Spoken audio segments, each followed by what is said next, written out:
আসসালামু আলাইকুম। Hello everyone. বর্তমান সময়ে পড়াশোনা থেকে শুরু করে অফিসের কাজকর্ম সব জায়গাতেই মাইক্রোসফট ওয়ার্ড বা এমএস ওয়ার্ড জানাটা অত্যন্ত জরুরি। কিন্তু আমরা অনেকেই এর বেসিক টুলস গুলো সঠিক ব্যবহারে জানি না। আজকের এই ভিডিওতে আমি আপনাদেরকে দেখাবো মাইক্রোসফট ওয়ার্ডের একদম শুরু থেকে শেষ পর্যন্ত বেসিক গাইডলাইন।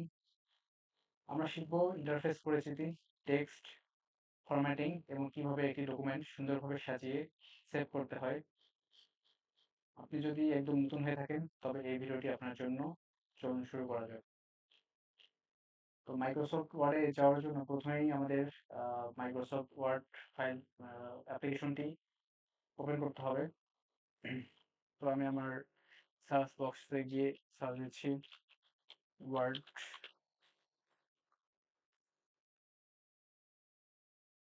এটা হচ্ছে মাইক্রোসফট ওয়ার্ডের ইন্টারফেস। এখানে নিউ, আমাদের নতুন কোনো ডকুমেন্ট তৈরি করতে গেলে নিউ অপশনটিতে ক্লিক করতে হবে। তারপর হচ্ছে ব্ল্যাঙ্ক ডকুমেন্ট, এই অপশনটি সিলেক্ট করে ক্লিক করতে হবে। তারপর আহ, এরকম একটা নতুন পেজ দেখাবে আপনাদের সামনে। তো এরপর হচ্ছে আমাদের প্রথম কাজটা থাকবে লেআউটে গিয়ে আমাদের পেজ সাইজটা সিলেক্ট করতে হবে। পেজ সাইজ আমরা সচরাচর A4 সাইজের পেপারেই কাজ করে থাকি। দেন মার্জিনস, মার্জিনসে গিয়ে আমাদের মডারেট এটা সিলেক্ট করতে হবে। এরপর পেজ সেট আপ হয়ে যাওয়ার পর আমাদের ফাইল, এরপর আমাদের হোম বাটনটিতে ক্লিক করতে হবে। হোমে এখানে আমাদের প্রথম অপশনটি দেখাচ্ছে পেস্ট, অর্থাৎ আপনি যদি কোনো টেক্সট কপি করে থাকেন বা কোনো ফাইল কপি করে থাকেন সেটা এখানে পেস্ট আকারে আপনি পেস্ট করতে পারবেন। যেমন আমার এখানে পুরো একটা ফাইল পেস্ট হয়ে গিয়েছে। এটা হচ্ছে পেস্টের কাজ। এরপর কপি করবেন কিভাবে সেটা দেখিয়ে দিচ্ছি।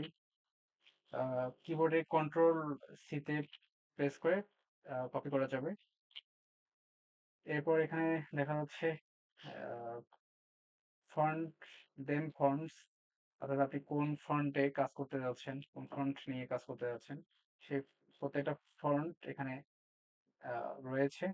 আপনার আপনার পছন্দ মতো ফন্ট সিলেক্ট করে কাজ করতে পারবেন। এরপর আমাদের ফন্টের পাশে টেক্সট সাইজ আমরা নিতে পারবো। এখানে 8 থেকে একদম 72 পর্যন্ত সাইজ দেওয়া আছে। আমরা ডিফল্ট হিসেবে 11-তে থাকে। তার পাশে হচ্ছে আপনি টেক্সট ছোট বড় করতে পারবেন। এটাতে দিলে হচ্ছে টেক্সটের আকার বেড়ে যাবে, সাইজ বেড়ে যাবে। আর এটাতে ডাউন কমে যাবে। এরপর তার নিচে আছে বি, অর্থাৎ এটা বোল্ড কোনো লেখা, ধরেন যে কোনো লেখা যদি বোল্ড করতে চান তাহলে সিলেক্ট করে বিতে ক্লিক করবেন, তাহলে লেখাটা বোল্ড হয়ে যাবে। এরপর আহ ইটালিক, ইটালিক দিলে হচ্ছে লেখাটা বাঁকা হয়ে যাবে। এরপর আন্ডারলাইন আছে, আন্ডারলাইন দিলে এর নিচে একটা আন্ডারলাইন বসে যাবে। এরপর হচ্ছে টেক্সট কালার, অর্থাৎ আপনি টেক্সটে কি ধরনের কালার দিতে চাচ্ছেন সেই কালারটি এখানে দিতে হবে। এই তো, এটা হচ্ছে ডেমস কালার, অর্থাৎ আপনি যে কোনো কালার এই লেখার উপর দিতে পারবেন।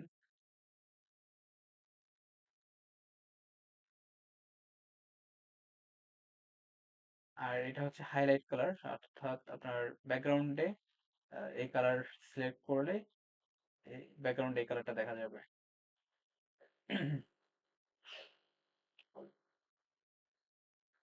এরপর আহ, লেখা এর অ্যালাইনমেন্ট, অর্থাৎ আপনি কোন পাশ থেকে বা কোন দিক থেকে লেখা শুরু করতে যাচ্ছেন সেটা ডিরেকশন এখান থেকে দিতে পারবেন। যেমন এখন এখানে আছে হচ্ছে লেফট অ্যালাইনমেন্ট, অর্থাৎ বাম থেকে ডানের দিকে লেখাগুলো যাবে। এরপর মিডল আছে, অর্থাৎ মিডলে ক্লিক করলে মিডলের লেখাগুলো চলে যাবে। এরপর রাইট অ্যালাইনমেন্ট, এরপর রাইট থেকে আপনার লেফটে চলে আসবে। আর এটা হচ্ছে জাস্টিফাই, জাস্টিফাই হচ্ছে যে প্রত্যেকটা লেখা প্রত্যেকটা লেখা আপনার মাঝামাঝিতে চলে আসবে। অর্থাৎ প্রত্যেকটা লেখার এলিমেন্ট একদম সোজা থাকবে। এটা হচ্ছে জাস্টিফাই। জাস্টিফাই করলে এই যে লেখাগুলো সোজা হয়ে যাবে, এভাবে সোজা হয়ে যাবে। আচ্ছা, এরপর হচ্ছে শেডিং। অর্থাৎ আমরা কোনো একটা টেক্সট বক্স নিয়ে নিলাম বা কোনো একটা লেখা নিলাম।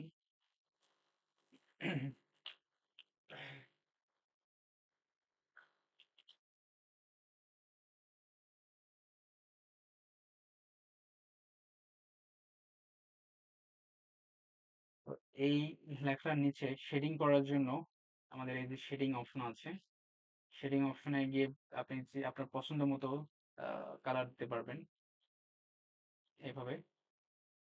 এটা হচ্ছে শেডিং এর কাজ। আচ্ছা, এরপর আছে ইনসার্ট।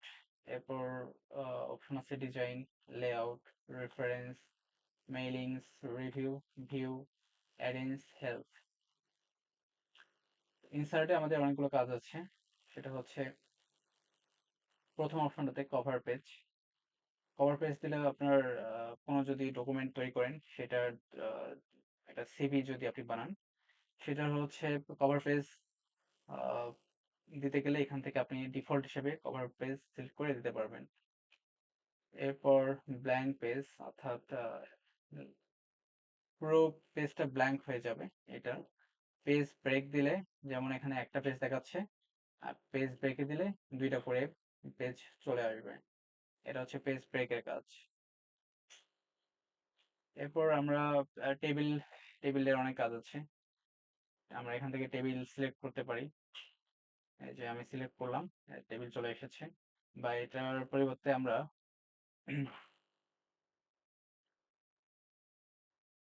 আমরা কাস্টমাইজ ভাবে টেবিল ক্রিয়েট করতে পারি। তো এখানে এই কাজটি করতে গেলে ইনসার্ট টেবিলে গিয়ে এখানে আমাদের number of columns, number of rose,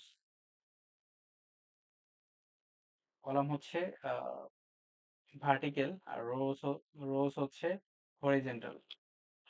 তো আমরা একটা নিলাম, তিনটা কলাম নিলাম, এরপর পাঁচটা রো নিলাম, নিয়ে সিলেক্ট করলে এই যে এখানে চলে এসেছে তিনটা কলাম, এক, দুই, তিন, আর পাঁচটা হচ্ছে রো,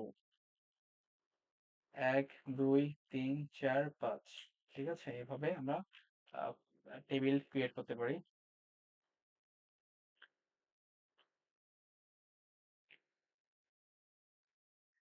এরপর হচ্ছে আমরা কোনো ফাইলের জন্য আহ, যদি আমাদের পিকচার লাগে, তাহলে এখান থেকে আমরা পিকচার নিতে পারবো, দিস ডিভাইস অথবা অনলাইন থেকেও নিতে পারবো।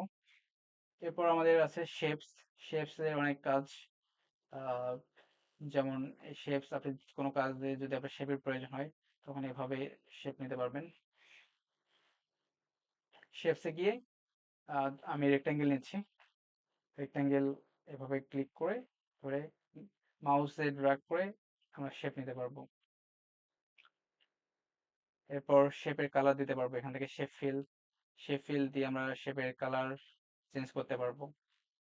এরপর শেপ আউটলাইন, অর্থাৎ এই শেপের বর্ডারে আমরা কালার চেঞ্জ করতে পারবো। আমরা যেমন একটু ওয়েট বাড়িয়ে দিলাম, এটা বর্ডারের ওয়েট।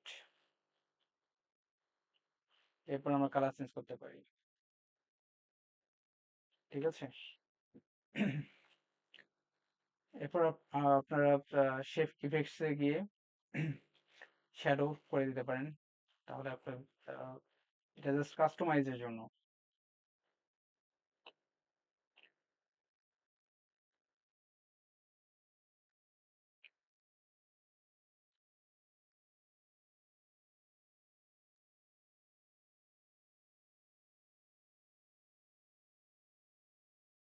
এরপর এখানে দেখা যাচ্ছে স্মার্ট আর্ট। স্মার্ট আর্ট দিয়ে আমরা বিভিন্ন ধরনের টাইটেল বার বা বিভিন্ন ডাটা কালেকশন আমরা এখান থেকে করতে পারি। যেমন এখান থেকে আমরা কোনো লিস্ট করতে চাইলে লিস্টের অপশন এখানে পাবো। এরকম আমরা লিস্ট করতে পারবো। এরপর আছে প্রসেস, তারপর আছে সাইকেল। আপনার যেটা কাজ করার সময় যে স্মার্ট আর্টটা প্রয়োজন এখান থেকে আপনারা নিতে পারবেন। এরপর পিকচার্স আছে, টাইম লাইন আছে, এরপর আছে হচ্ছে রিলেশনস। ঠিক আছে।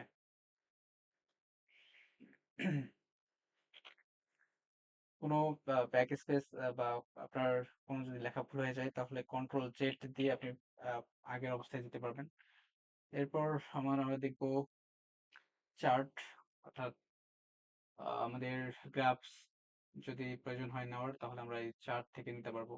এখানে আছে line, pie, bar, area, map, stock, surface, radar, tree map. এগুলো আমাদের অনেক বিস্তারিত কাজ আছে, জাস্ট আমরা আজকে বেসিক আলোচনা করব।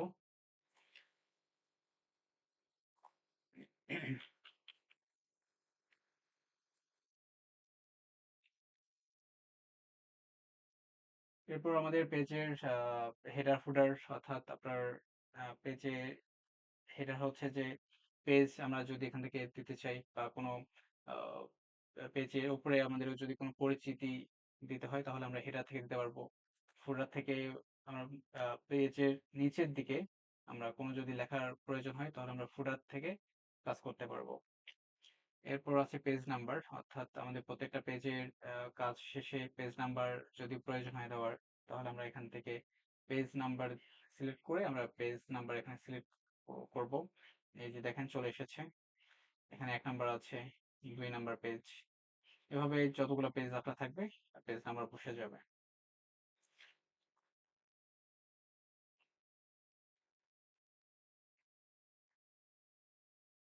এরপর আমাদের অপশন আছে টেক্সট বক্স, অর্থাৎ আমরা একটা বক্সের মধ্যে টেক্সট আকারে লিখতে পারবো। যেমন আমি এখানে নিচ্ছি text box, simple text box নিলাম। এই একটা বক্স এসেছে, এর মধ্যে আমরা টাইপিং করতে পারবো।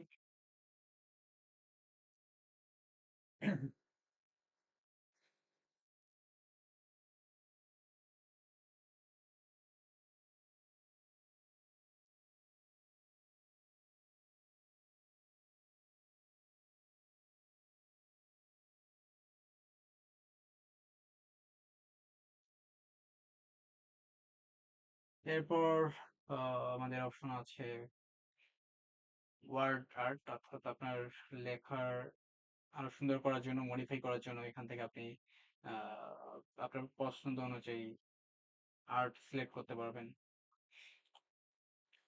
তো এটা গেল হচ্ছে ইনসার্ট মেনুর কাজ। এরপর ডিজাইন আছে, অর্থাৎ আপনার লেখাটা টাইটেল না থাম্বনেইল হবে, তো এখান থেকে আপনি সেই কাজটা করতে পারবেন। এরপর লেআউট, এটা আমাদের শুরুতেই এই লেআউট অপশনে কাজ করতে হয়। এখানে হচ্ছে পেজের সাইজ, ওরিয়েন্টেশন, অর্থাৎ আপনি ওরিয়েন্টেশন হচ্ছে যে আপনি লেখাটা, আপনি পেজটা হরিজন্টাল অনুযায়ী নিতে যাচ্ছেন না ভার্টিক্যাল, এখান থেকে আপনি অপশন সিলেক্ট করতে পারবেন। এরপর মার্জিন, আমাদের পেজটার মার্জিন কতটুকু থাকবে মিনিমাম, এখান থেকে আপনি সিলেক্ট করতে পারবেন।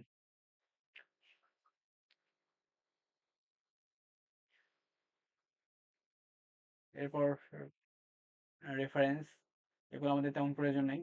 মেইলিংস, এটারও তেমন আমাদের কাজ প্রয়োজন পড়ে না। এরপর রিভিউ আছে, রিভিউতেও তেমন কোনো প্রয়োজন নেই।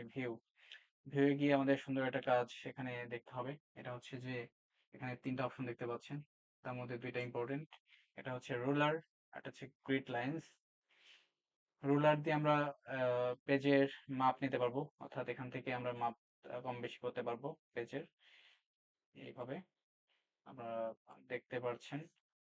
এরপর গ্রিড লাইন্স, অর্থাৎ পেজটা আমার কতটুকু জায়গা নিচ্ছে, এটা আমরা এখান থেকে গ্রিড লাইন্স এর মাধ্যমে দেখতে পারবো। তারপর এখানে দেখতে পাচ্ছেন ওয়ান পেজে থাকবে নাকি মাল্টিপল পেজে থাকবে, এখান থেকে আপনি অপশন সিলেক্ট করে আপনার পছন্দ অনুযায়ী কাজ করতে পারবেন। এরপর আছে শেপ ফরম্যাট, অর্থাৎ আপনি কোনো যদি শেপ নিয়ে থাকেন সেটা এখানে মডিফাই করতে পারবেন। যেমন এখানে আমরা একটা নতুন একটা পেজ নিচ্ছি।